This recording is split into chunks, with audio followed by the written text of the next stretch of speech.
Você está aqui porque em algum momento da sua vida, talvez hoje, talvez agora há pouco, você fez algo que não consegue explicar direito. Você abriu o perfil de alguém que te fez mal, ou releu uma conversa antiga, ou ficou esperando uma mensagem de uma pessoa que já deixou claro, de todas as formas possíveis, que não vai mandar. E você sabe que não deveria. Uma parte de você estava gritando enquanto você fazia isso. Mas você fez mesmo assim. E depois veio aquela sensação familiar. Mistura de vergonha, de cansaço, de uma tristeza que não tem nome exato.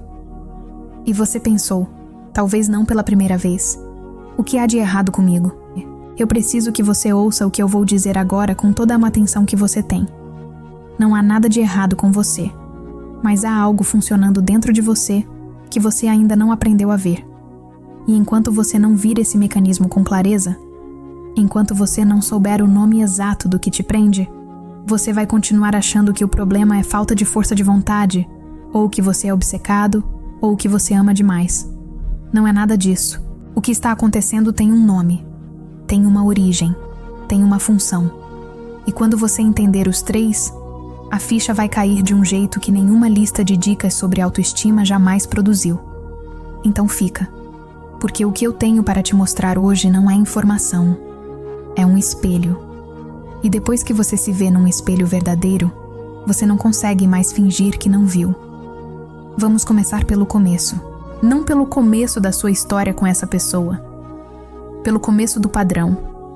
Porque essa pessoa, o ex que não para de aparecer nos seus pensamentos, a pessoa que te ignora e que você continua tentando alcançar, aquela que te deu atenção uma vez e sumiu e que você ainda espera. Essa pessoa não é o problema. Ela é o sintoma. O problema é mais velho, é mais profundo, e ele estava esperando por ela muito antes de vocês se encontrarem. Pensa comigo por um segundo. Se você for honesto, e eu preciso que você seja, porque é só sendo honesto que algo muda aqui, você vai perceber que essa não é a primeira vez. Não é a primeira pessoa que te tratou assim. Não é a primeira vez que você se viu nesse loop de espera, de esperança, de decepção e de volta para a espera. Tem um padrão. E padrões não são acidentes. Padrões são programas. E hoje eu vou te mostrar qual é o programa que está rodando dentro de você. O cérebro humano tem um sistema chamado de circuito de recompensa. É o mesmo sistema que responde à comida, ao sexo, ao sucesso, às drogas. Ele funciona com uma substância chamada dopamina. E a dopamina não é liberada quando você consegue o que quer. Ela é liberada na antecipação, na possibilidade, na incerteza. Isso é fundamental. Precisa entrar. O que mais ativa o seu sistema de recompensa não é o amor correspondido. É a possibilidade de que ele venha. É o talvez. É o se eu fizer isso, talvez ela responda. É o se eu esperar mais um pouco, talvez ele apareça. E sabe o que alimenta o talvez, mais do que qualquer outra coisa? A rejeição intermitente. Quando alguém te ignora às vezes e te dá atenção outras vezes, sem padrão, sem lógica, sem previsibilidade, seu cérebro entra num estado que os neurocientistas chamam de reforço intermitente. É o mesmo princípio que faz a máquina caça-níqueis ser mais viciante do que qualquer outro jogo. Você não sabe quando vai ganhar, mas você sabe que já ganhou antes. E essa memória de uma recompensa passada é suficiente para manter o comportamento de busca indefinidamente. Não é amor, é neurologia. Você não está preso nessa pessoa. Você está preso no estado que ela produz em você.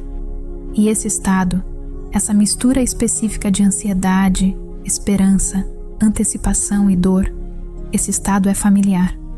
Não porque você escolheu ele agora, mas porque você já conhecia ele muito antes. Isso é o que eu preciso que você entenda agora. A dor que você sente hoje não começou com essa pessoa. Ela encontrou uma ferida que já estava aberta. E agora, eu preciso falar sobre onde essa ferida veio. Não de forma clínica, de forma humana. Existe uma criança dentro de cada um de nós que aprendeu, muito cedo, o que significa receber amor. Não o amor em teoria, o amor na prática, com a textura específica de como as pessoas que deveriam te amar te trataram. E algumas crianças aprenderam que amor é consistente, é seguro, é previsível, está lá quando você precisa. Mas outras crianças aprenderam algo diferente. Aprenderam que amor é conquistado, é ganho, é resultado de esforço, de comportamento perfeito, de não fazer muito barulho ou de sempre fazer exatamente a coisa certa. Que a atenção é um recurso escasso que você precisa merecer. Que quando alguém vai embora, emocionalmente ou fisicamente, isso não significa que a situação é ruim. Significa que você não fez o suficiente. Essa criança cresceu, mas o programa não mudou. E aí, quando ela encontra um adulto que replica esse padrão, que dá atenção às vezes e some outras, que te faz sentir especial num dia e invisível no outro, o sistema nervoso não sente perigo, ele sente familiaridade, e o cérebro interpreta familiar como seguro, mesmo quando não é, especialmente quando não é. Então, o que está acontecendo quando você fica checando o perfil de alguém que te faz mal? Quando você relê conversas antigas procurando algum sinal que você perdeu? Quando você constrói argumentos inteiros na sua cabeça de por que aquela pessoa vai mudar? O que está acontecendo não é loucura. É uma criança ainda tentando resolver um problema que era grande demais para ela na época em que aprendeu. É uma parte de você que aprendeu que se você tentar mais, se você for melhor, se você esperar com paciência suficiente, o amor vai vir. E essa parte não percebeu que o jogo mudou, que você não é mais aquela criança, que você tem agora o que ela não tinha, a capacidade de perceber o padrão e de fazer uma escolha diferente. Mas, e isso é importante, você só consegue fazer uma escolha diferente quando para de se atacar pelo padrão e começa a entendê-lo. Enquanto você se chama de fraco, de idiota, de obcecado, você está usando energia que deveria ir para a compreensão no julgamento. E julgamento não quebra padrão, só empurra a dor mais fundo. Eu preciso que você faça uma coisa agora, não amanhã. Agora, enquanto esse conteúdo ainda está ativo dentro de você. Pensa numa situação específica, uma situação recente em que você agiu de um jeito que te envergonhou um pouco em relação a essa pessoa. Que você checou o perfil, que você mandou uma mensagem que não deveria, que você ficou esperando do lado do telefone. E em vez de se julgar por ter feito isso, pergunta: o que eu estava tentando sentir? Não o que eu queria que acontecesse. O que eu estava tentando sentir? Segurança? Validação? A certeza de que não fui descartado? A prova de que ainda importo? Porque quando você sabe o que estava tentando sentir, você entende que o problema nunca foi a ação. Foi a necessidade por baixo da ação. E necessidade não é fraqueza. É humanidade. Agora eu quero te dar algo que você vai levar daqui para fora. Mas antes disso, preciso que você faça uma coisa comigo nos comentários. Escreve ali embaixo: eu reconheço meu padrão. Não porque é bonito, não porque vai mudar algo magicamente, mas porque nomeação é o primeiro ato de consciência. Quando você escreve isso, você está dizendo para uma parte de você que ficou escondida por muito tempo: eu te vejo. E vou parar de fingir que você não existe. Quem escrever isso vai saber exatamente o que essa frase custou. E isso cria algo aqui que vai além do engajamento. Cria um registro de um momento em que você escolheu a verdade. Escreve: eu vou ler. Agora. A ferramenta. Eu chamo isso de mapeamento da função emocional. E é simples, mas vai exigir honestidade de um nível que a maioria das pessoas não está disposta a ter consigo mesma. Pega um papel, ou abre o bloco de notas, e responde estas 3 perguntas sobre a pessoa ou situação que te prende. Primeira: o que eu ganho quando fico pensando nessa pessoa? Não o que você ganha de verdade. O que o seu sistema nervoso sente que ganha. Familiaridade? Ocupação mental para não pensar em outra coisa? A sensação de que ainda há uma possibilidade? Nomeia. Segunda: o que eu teria que sentir se parasse completamente de pensar nela agora?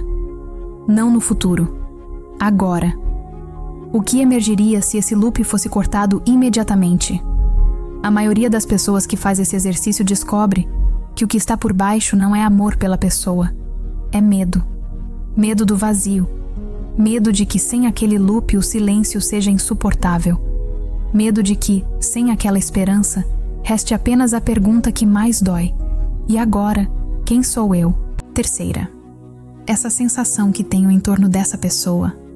Onde eu a aprendi? Não com quem. Onde? Em que contexto? Em que dinâmica familiar? Em que relação antiga? Quando foi a primeira vez que você sentiu exatamente isso? Essa mistura específica de espera e esperança e dor. Quando você responde essas 3 perguntas por escrito, você não está mais reagindo ao padrão. Você está observando o padrão. E observador e observado não podem ser a mesma coisa ao mesmo tempo. Esse é o primeiro momento real de liberdade. Eu preciso te falar sobre algo que ninguém gosta de ouvir. A maioria das pessoas que está presa nesse ciclo não está presa porque ama demais. Está presa porque a intimidade real, o amor que está presente, que é consistente, que não te faz provar nada. Esse amor assusta mais do que a dor familiar. Isso parece contraintuitivo, mas pensa bem. A dor você conhece. Você tem um mapa para ela. Você sabe como sobreviver a ela. Você já sobreviveu antes. Mas o amor que fica, o amor que não vai embora quando você é humano, que não precisa ser merecido, que não exige que você seja perfeito, esse amor não tem mapa. Ele exige algo que o vício em rejeição nunca exige: que você apareça inteiro, que você seja visto de verdade, que você deixe alguém chegar perto de verdade. E para quem aprendeu que intimidade é perigo, que se alguém te vê de verdade, eventualmente vai embora, esse amor parece a ameaça maior. Então o sistema nervoso, tentando te proteger, escolhe o que conhece, o que dói, mas de um jeito previsível. Isso não é patologia. É uma estratégia de sobrevivência que ficou velha demais. A pergunta não é: por que eu me deixo tratar assim? A pergunta é: o que em mim ainda acredita que isso é o máximo que posso ter? E essa pergunta tem uma resposta.